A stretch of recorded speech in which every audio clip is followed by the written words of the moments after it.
जी विठोबारायाच्या दर्शनाला पंढरपूरला चालली होती। काही लोक मोटरसायकलवर आले, कोयता काढला, कोयता गळ्याला लावला, पैसे लुटले या परिवाराकडनं, वारकरी परिवाराकडनं। त्यानंतर मुलीला घेतलं आणि दूर कुठेतरी जाऊन त्या अल्पवयीन मुलीवर बलात्कार तिथं केला, तिचा अत्याचार केला। अतिशय दुर्दैवी घटना। दररोज काय ना काहीतरी त्या ठिकाणी होते। अजूनपर्यंत सरकारकडनं, प्रशासनाकडनं कारवाई केली गेली नाही। 2 दिवसापूर्वी जामखेड तालुक्यामध्ये सुद्धा असंच एका अल्पवयीन 10वीच्या मुलीवर अत्याचार झाला, बलात्कार झाला, एक मुलगा पकडला, पण मेन आरोपी जो आहे तो बाहेर पळून गेला। ज्या लोकांनी त्यांना पळून दुसऱ्या तालुक्यात नेलं त्याची नावं सुद्धा पोलीस प्रशासनाकडे आहे, पण पोलीस प्रशासनाने अजून सुद्धा कुठेही कारवाई केली नाही।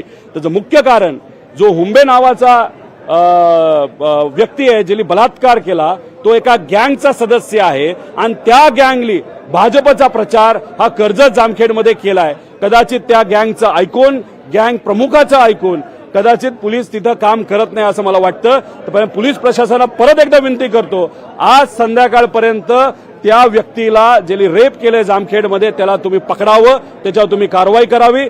दौंडमध्ये सुद्धा ज्या लोकांनी तिथं बलात्कार केलेला आहे, अत्याचार केले त्याला सुद्धा पकडावं। आणि या महाराष्ट्रामध्ये दररोज 23 अत्याचार लहान मुलींचे तिथं होत आहेत। त्यामुळे हे सरकार झोपलेलं आहे। सरकारने त्याबाबत लक्ष देण्याची जरूरत आहे। आणि आज आमच्या परिवारातल्या, आमच्या महाराष्ट्रातल्या 23 महिलांवर, मुलींवर, लहान मुलींवर जो अत्याचार होतो त्या बाबतीत सरकारने काही ना काहीतरी योग्य कारवाई करायची जरूरत आहे। आणि शक्ती कायदा सुद्धा लवकरात लवकर लागू करा अशी सरकारला त्या ठिकाणी आम्ही विनंती करतो।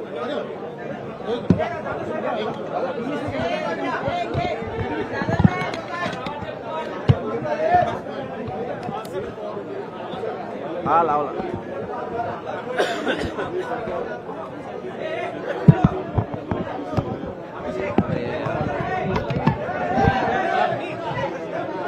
मोबाईल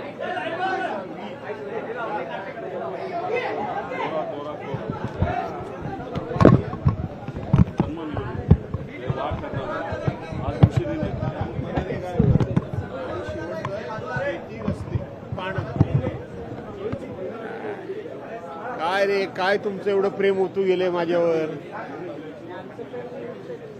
आहे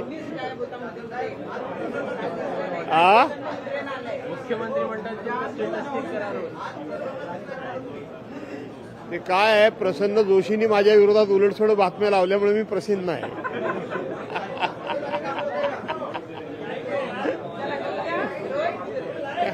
अजून पुढे जाऊ बस।